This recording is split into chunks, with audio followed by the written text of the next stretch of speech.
When kids just won't listen, parents often feel stuck between two choices: to give in or get angry. It's exhausting. We give you the top techniques directly from the experts, helping you on your path to a more peaceful, respectful, and joyful life with your kids.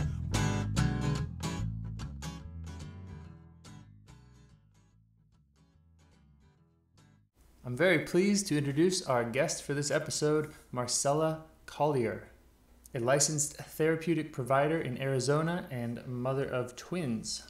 She is the creator of the Parenting with Understanding program that takes parents from, I don't know what I'm doing, I've tried everything and nothing is working, to responding with what their children really need. She offers online classes for parents and has a free downloadable roadmap that helps parents navigate their child's emotional needs. And we have links for that in the show notes. In this show, she talks about how to identify challenging behaviors, how to be need detectors as parents, how to refrain from yelling when things get challenging, and why the parenting tips that we find on the internet may not work for each of us in our situations. She reminds us that we don't have to be child behavior experts to help kids manage their behaviors. Also, if you're new to the podcast, we're doing a lot of the newer episodes like this one with video on the YouTubes, so check us out there. Now here's the show. Marcela Collier, welcome to Getting Kids to Listen. Thank you for inviting me, James. Yeah, thanks for being here. Marcela, what do you love most about working with kids? The thing that I've learned the most is that it doesn't matter how many skills I could have as a therapeutic provider, if there is no relationship, a previous relationship with the child, I would not have a real impact in his behaviors. I would not have a real impact in his learning. That's what I've learned the most, yes. So that you've learned that you have to have some type of relationship in order to connect with the kids? Relationship is key and is first. I know that if you have biological children, the relationship is there because they were in your belly, they come from you. But if you are a foster mom or if you are an adoptive mom, the relationship is it comes next. So you meet the child and then you have to start to work from the ground up. And it isn't until that relationship is a little bit more established that they will really come to trust you, because there is one thing that children would not learn from somebody they don't trust. If they trust you, they will learn from you. Yeah. And you got your license and started working with foster kids before you ever had children, right? Yes. So Well, what drew you to that? How did you decide to work with kids, and what do you love about working with them? Okay, so that's a long story because first of all, my husband, he's a behavioral health professional as well. And then I didn't have behavioral health background when I started to do foster care in general. But once we started, then we got a placement, a child in foster care with us, that he needed to be in therapeutic services. He really needed to be. And it was either the option of me stepping up and educating myself and entering training, or he would leave our house because I didn't have what he needed. So we decided that I would get my training in therapeutic foster care. And then after that, we upgraded our license to do therapeutic foster care. And then he got to stay with us for 2 more years until he got adopted.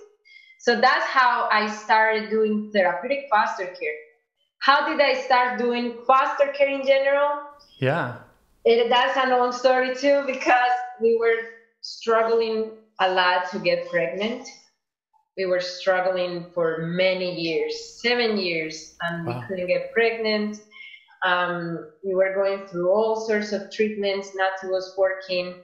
And then I just felt like I had a lot to give, and there were many suffering children out there that could benefit from my love, my comfort, my motherly instinct, all the stuff that I knew I had.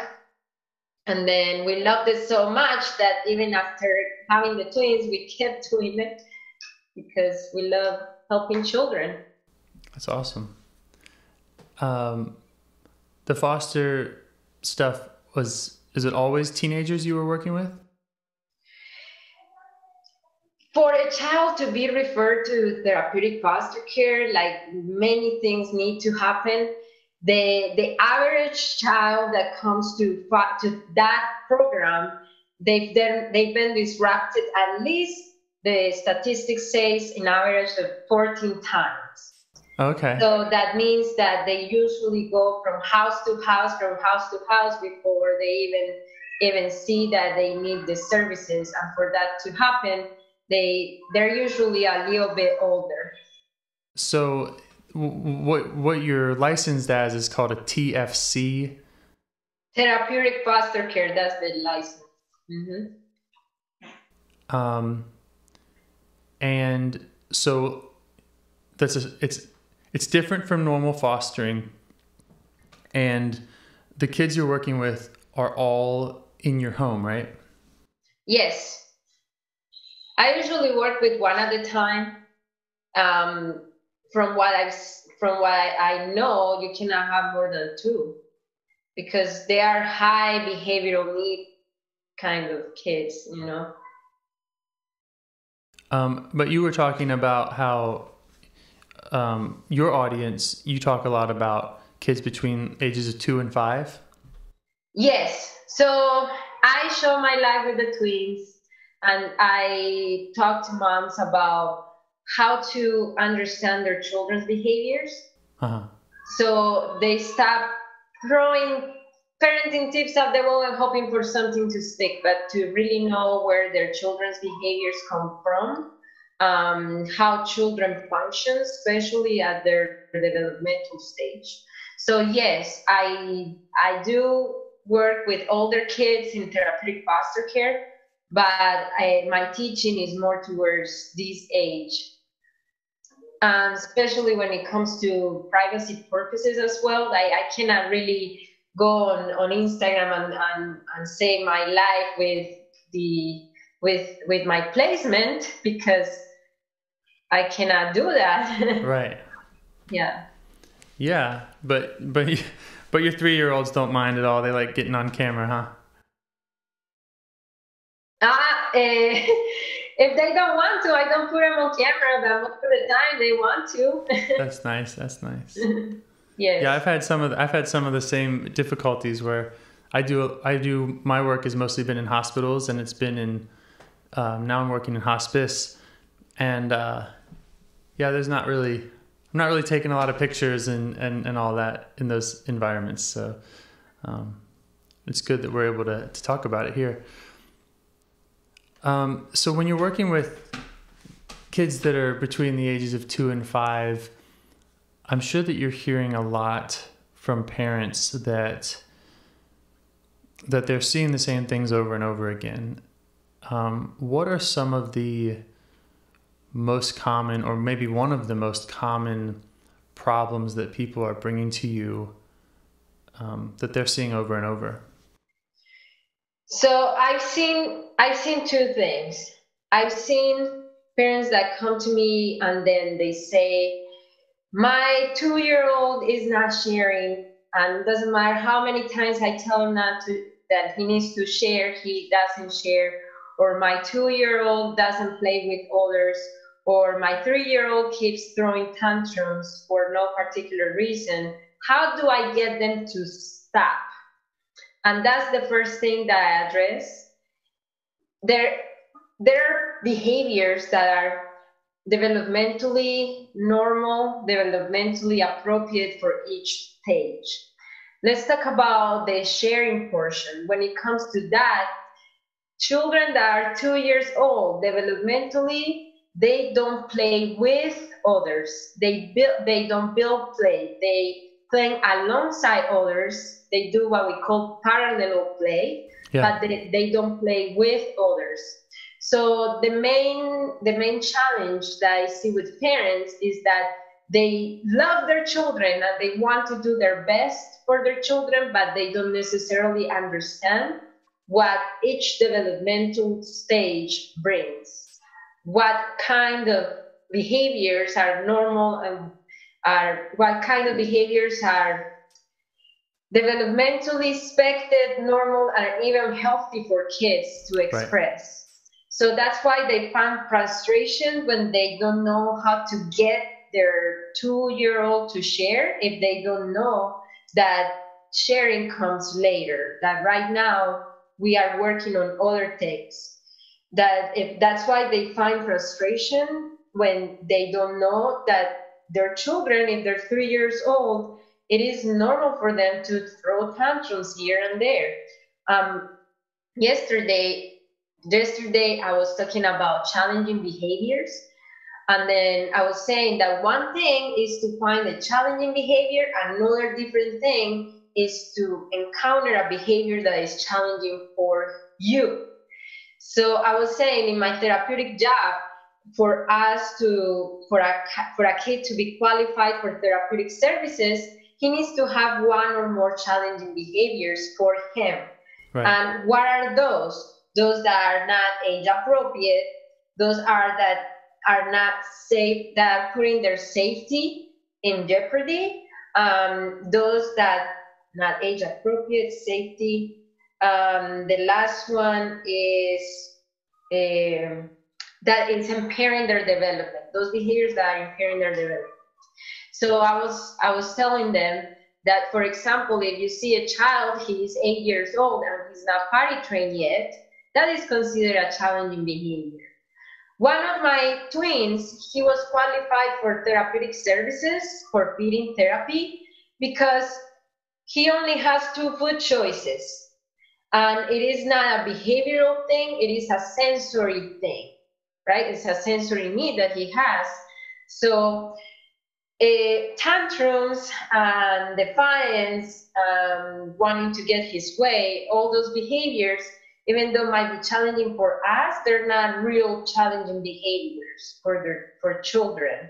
Unless we're talking about a 17-year-old that's screaming and kicking and throwing on the floor because he doesn't get to do something. Okay. Then I would consider that a challenging behavior. Right. So you're making a distinction between something that's challenging or difficult for the adult compared to something that is actually challenging or difficult or not appropriate for the development of the child, and separating who has the problem here. Is it the adult or is it the child? And often the adult is they're experiencing some difficulty that might be totally normal, coming from a 2-year-old or 5-year-old.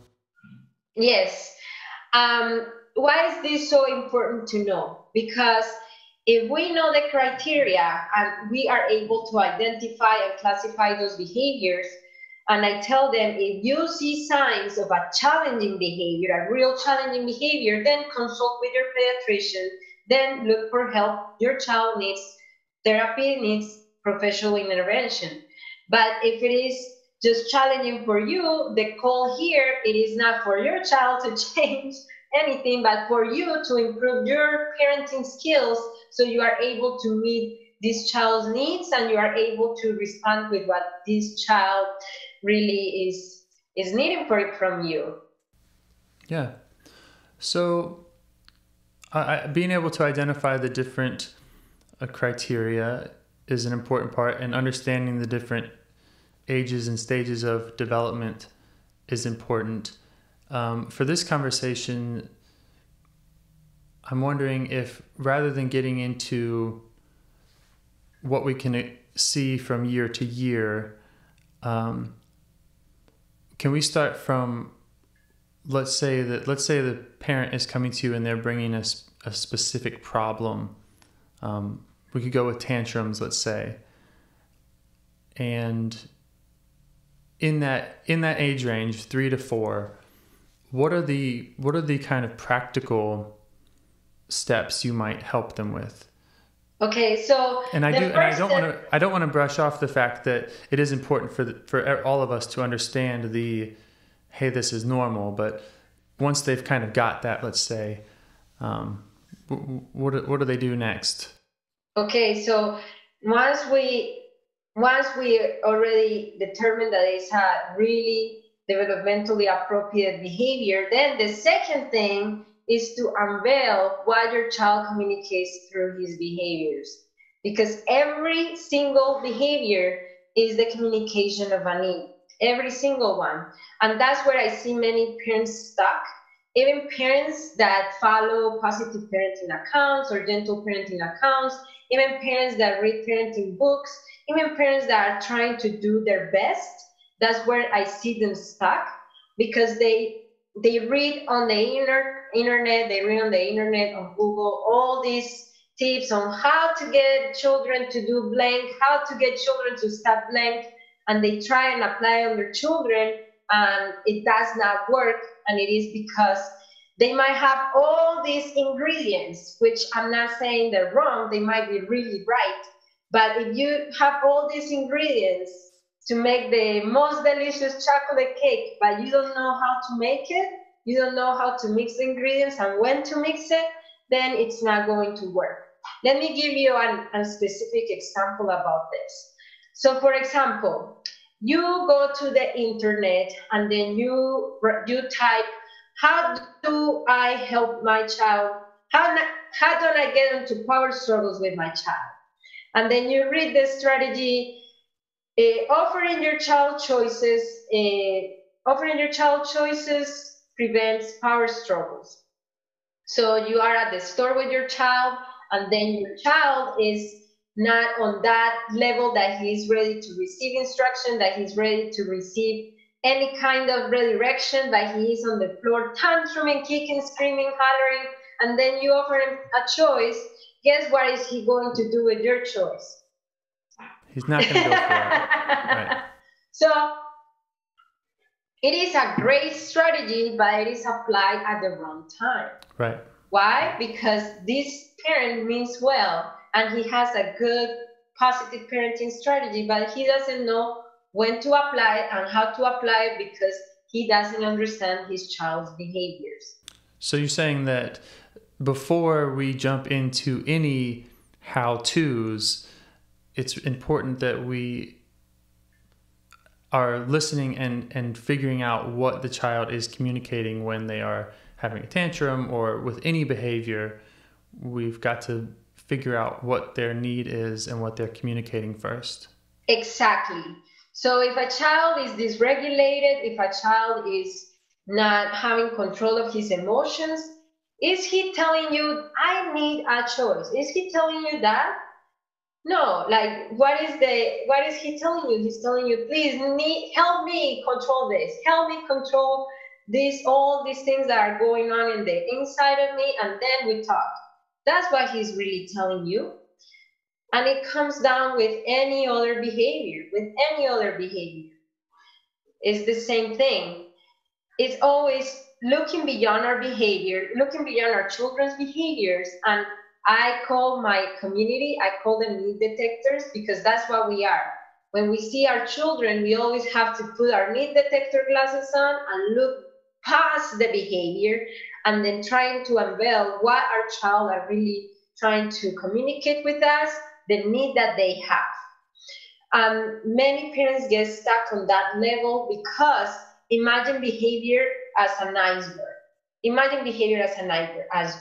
So what do you see at the tip of the iceberg? You see the yelling, you see the tantrum, you see the hitting, the throwing, the biting, and then parents acknowledge that and they want to address that. Right? Yep. In parenting with understanding, when you parent your children with understanding, you are not addressing just that. You are looking the whole iceberg, the whole picture. So below that, the surface of that iceberg, then is all these needs that children have. I'm scared, I'm confused, I have sensory overload, I'm dysregulated, all those things that they need from you, that come to the surface on a as a behavior. They come to the surface as a behavior. They're expressed through a behavior. So that's why I get questions. How do I get my child to blank? So instead of how do I get my child to blank, it is how can I help my child with blank? How can I help my child with blank? Instead of how do I get my child to stop, how can I help my child to cool down so he's relaxed and he eventually stops crying? I like that. Even just that change of wording, instead of how can I get the child to, if you're saying how can I help the child with, one thing that you're doing with that is your instead of the parent kind of being against the child in a way, it's kind of like the parent and child are on the same team and they're against, or they're trying to solve the problem. The problem is on the other side of the table that needs to be addressed. The problem might be the behavior, but the people are working together and they're communicating on that deeper level, the underneath the iceberg stuff. Mm-hmm. Where does someone start with that? I'm wondering if people are feeling like, well, I'm not an expert in child development, and if I don't understand my child's needs, how can I?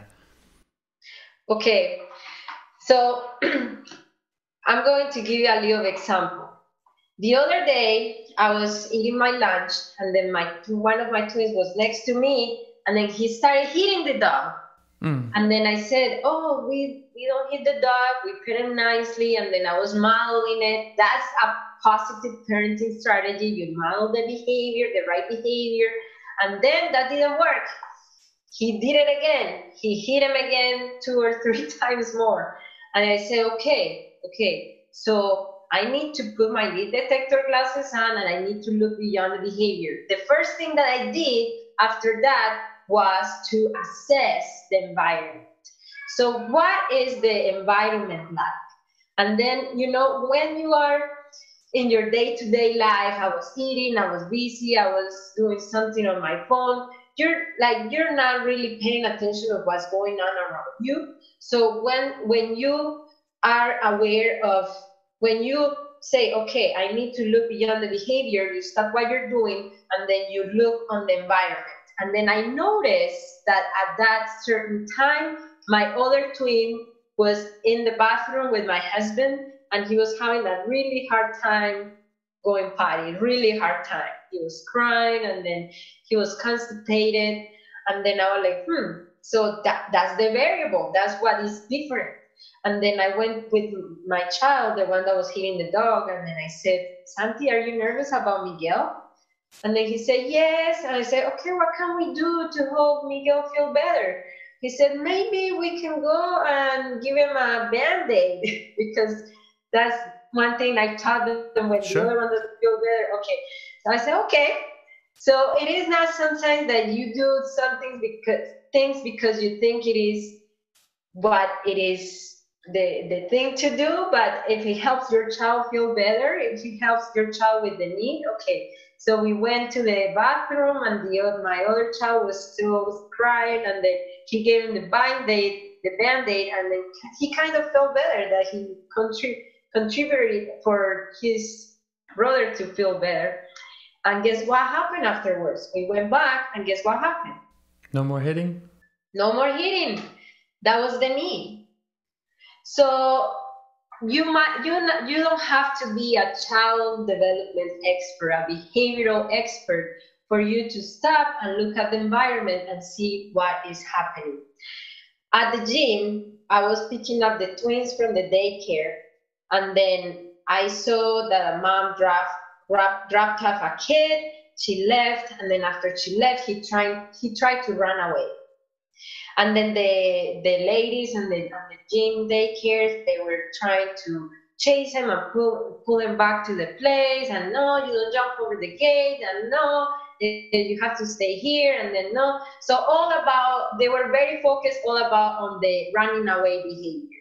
And then I said, why don't they just focus to make him feel comfortable in that new environment? Because it was very obvious that he was having separation inside. So instead of like just looking what we see, looking what we don't see, which is those needs underlying the behavior. If they would have helped him feel more comfortable with that separation anxiety, maybe saying I don't know, something you could even ask the child, how can I make you feel more comfortable here? I know that you're not even acknowledging the feelings. It could be a little thing that you could help a struggling child that is having separation anxiety. So it is all about that, looking beyond the behavior and unveiling the need instead of just trying to stop or address the behavior right away. Right.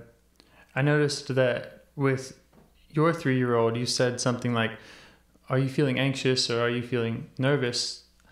And that, although he said yes, I'm assuming that your 3-year-old would not come to you and say, hey, I think I'm feeling nervous or anxious right now. Like at that age, I have to tell you that I've been doing feeling literacy work with my twins for a long time. Right. So they might have a little more emotional intelligence than the average kid. Sure. Not bragging. No, sure.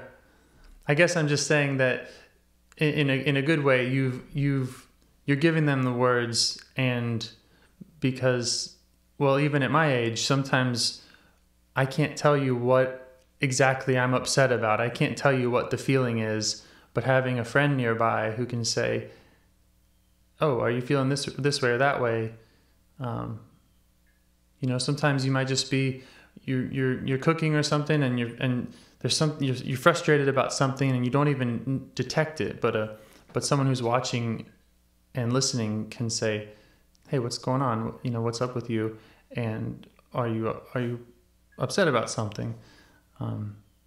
So you're doing that same thing with a 3-year-old, which I think is great. And you're saying that even at that age, they can recognize those basic emotions and say, yes, let's try to work on that. And then, or even if they don't fully understand the word nervous, frustrated, annoyed, if they see you going down to their level and just connecting with them, I went down to my son's level and I said, are you nervous? I see you're nervous. He might not have understood everything I said, but just the fact that I went from I need you to stop hitting the dog to I'm connecting with you, I hear you, I see you, I know you're going through something. That started to help him calm down. So that getting on their level thing, that's a really interesting tool. Did that come naturally to you, or where'd you learn that? In my trainings, I would say yes, because I went through a lot of training to get my license, and I have to keep going to training to keep my license.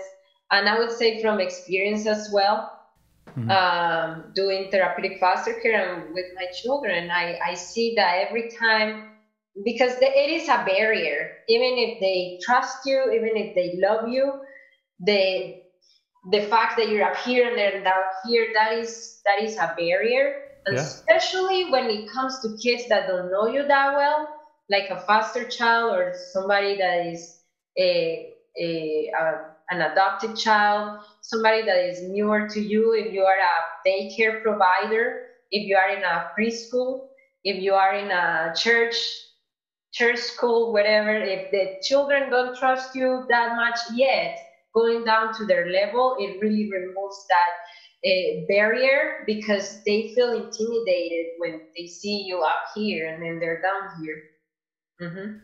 So could you say that our own body language is part of their environment when you're looking at their environment and detecting their needs?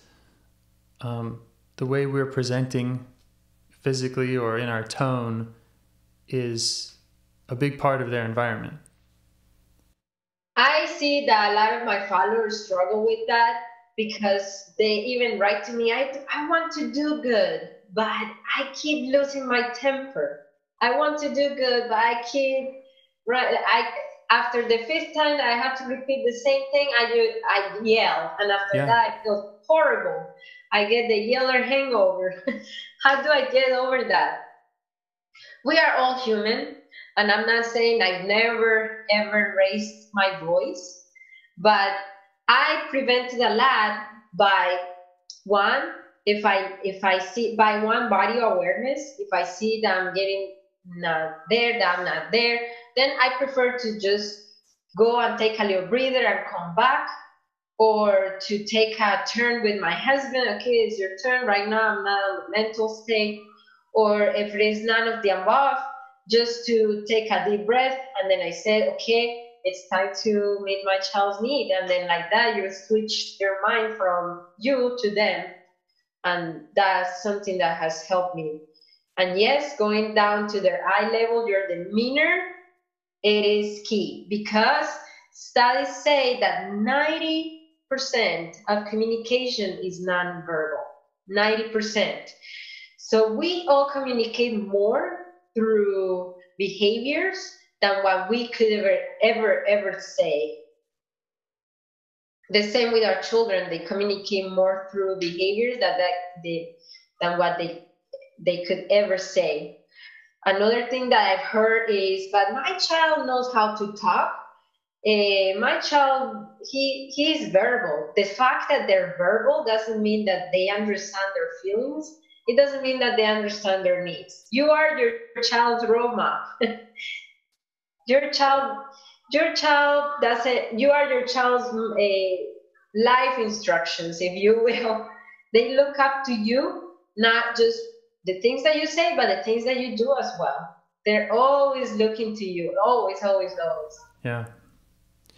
Do you have any other examples, real quick, of the nonverbals in communication, other than how you're standing and if you're standing over them or not? Is there anything else that jumps out at you as important nonverbals to be mindful of?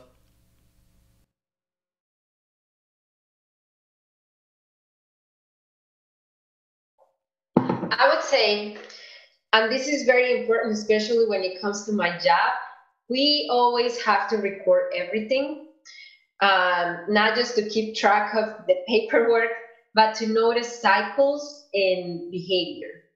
And I've heard parents that come to me, I just don't know. My child seems that they just have meltdowns out of nowhere. I don't know why they're happening. How is it happening? And I said, we need to start looking beyond the behavior and notice cycles. So what I say is, yes, it is very important to check our body language. It is really important to check the environment, but as well, it is really important to keep track, to keep record of when you see that particular behavior that you want to modify. So, for example, with one of my placements, I noticed that he had a meltdown every time he came back from his biological family visit, every single time. And the only way that I found out about that was that I started recording. I started recording when I saw that particular behavior. So I would say to your audience and to my audience, if you don't know where your child's behavior comes from, if you just think that it comes out of nowhere, just to start recording when it's happening, and that is going to give you a better clue of before what is happening or after what is happening. So it's going to help you find that need, and it's going to help you find the trigger, because triggers and needs are not the same thing. And that's one thing that I see many parents struggling with. they think that the cause of their children's behavior is their trigger, and it is not. Let me give you an example. So you see a child in a daycare that he wants to play with somebody else's toy, and the little boy doesn't give him the toy, and then he hits him. The trigger is the rejection or the fact that he couldn't get the toy. That's the trigger. But what about if what happened really was that this kid had built up stress, built up anxiety coming from home because he just witnessed a fight between mom and dad, and then he came with that, and that happened, and then he displayed that behavior. So the trigger was really that the kid that didn't want to let him play with the toy, but the real cause of that behavior was the built up anxiety. Right. Yeah. So a lot of your methods are about kind of looking before the behavior, seeing the behavior as a symptom of a lot of things that could have built up for previous days or weeks, or environmental factors or nonverbal things. There's a lot to notice before the behavior. Because, okay, let's just play this situation. The kid, and then you say, we're not going to push our kids to our friends to get the toys. And then you maybe give him a cool down time, and then he comes back to the play area. And he has that built up anxiety from what was happening in the morning with the parents. So what is he going to do next? What do you think he's going to do next? He's going to do it again. Or he's going to transfer to a different behavior. Yeah. Before we start talking about everything that you have to offer, do you have any other resources that you recommend most? Do you have any favorite books or authors that you find yourself recommending most? This one doesn't only talk about tantrums, but it encompasses the all areas of development of a child. And it is from 2 pediatricians, and it's great because, how I said, the cause of behaviors are needs. Our needs don't only have to be emotional, they could be physical, and there are all sorts of things that could get a child to hit, to tantrum. So I would say this book. Great. Toddler 4.1. That's a new one to me. Thank you for sharing that. I have it all highlighted. I know it. Great. I think I read it more than once. All right. So let's talk about parenting with understanding. Let's talk about High Impact Club and all of the things that you offer. Tell us all about it. Okay. So if you want to raise your child 2 to 5 years old, with understanding, from respect and love, if you want to move away from typical fear-based methods such as spanking, such as yelling or shaming a child, or even timeouts, if you want to move away from that, but at the same time you want to keep the limits in your house, you want to teach your children to responsibility and respect, then the Parenting with Understanding program is right for you, because I'm going to be walking you step by step on how to respond to your child's behaviors from understanding, from respect, but effectively. Because there are many parents that they correct behavior all day long, but they don't get anywhere. They keep seeing the same behavior all the time. In the Parenting with Understanding program, I'm going to be equipping you with the skill to read your child's behaviors and unveil those emotional needs. So when you said, I'm not a child development expert, and I don't know always what they communicate through their behaviors, with this program, you are going to be really darn good when it comes to reading those behaviors and knowing what your child needs from you. So this program is going to be launched the end of this spring. It's going to be launched the end of this spring. I have an interest list. It is in the link in my bio on my Instagram at High Impact Club.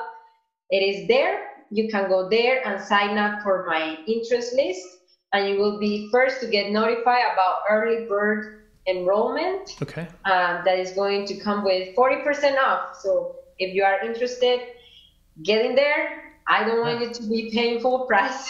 All right. highimpactclub.com. Yes. And also at Instagram and TikTok and YouTube. Yes. Is where people can find out about the Parenting with Understanding program. Yes. Can you tell us, is that going to be, what's going to be the format? I mean, are you going to be on video with them? Are you going to be are they going to be saying, look, here's the kid, here's what they're doing? Or how's the format work? So it is an online course that basically you enroll and then you access the whole program that you can go through. There are video lessons that you can go through with worksheets. And then I'm going to have a private Facebook group that I will be there answering questions, going live, answering questions, and then guiding you in your Parenting with Understanding journey. I have a free tool. It's called the Emotional Needs Roadmap. It is basically a tool that you could see your child's behavior, go to the tool, match the behavior with the cause and the right strategy, and then it would put you in the right position to respond what they need. If you go to parentingwithunderstanding.org/roadmap, you can download it today for free. It is a free tool. Cool. parentingwithunderstanding.org/roadmap. Yes. And that's a free tool that helps people match. They see a behavior, and it helps them understand what the underlying need might be and the strategy. And the strategy to deal with it. That's awesome. Yes. That's great. Well, it's been great talking with you. Do you have anything else to share that's coming up for you? Sounds like you have your plate full with your 3-year-olds and a program coming out. I want to read to you a little testimonial that I got from one of the moms here in my community that was using the Emotional Needs Roadmap. So she said, hold on. I saw him having more tantrums than ever before when I would say no, when it was time to switch activities, when his sister played with a toy he liked. I was giving timeouts, often making the problem worse.